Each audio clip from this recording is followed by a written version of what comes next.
Bonjour, ici Jasmin Clèche-Gall. Je vous ai préparé un reportage sur les pylônes de cette île mal assemblée. Selon les informations que j'ai obtenues, une centaine de ces pylônes ont été mal assemblés. Voici le reportage que j'ai fait avec Christian Latreille.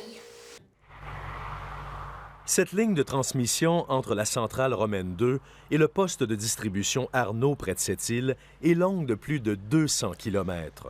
Une centaine de pylônes, 1 sur 5, ont été mal assemblés.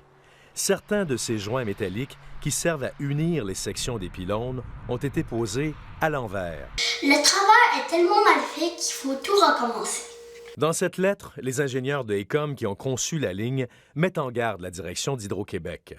Certains boulons ont été forcés lors de leur mise en place et ont subi des dommages importants.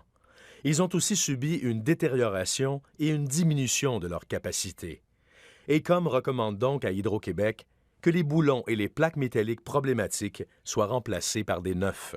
Hydro souhaite que la firme lui remette une analyse plus détaillée avant de corriger quoi que ce soit. Pour nous, l'important, c'est de s'assurer qu'au moment de la mise en service, que ce sera des équipements robustes et intègres qui seront en place. La direction d'Hydro-Québec refuse de blâmer le concepteur Écom et la compagnie GLR qui a assemblé les pylônes. Mais selon nos informations, des cadres de la Société d'État ont perdu des dizaines de milliers de dollars en boni. Ils ont été pénalisés puisque la ligne n'a pas été livrée dans les délais requis.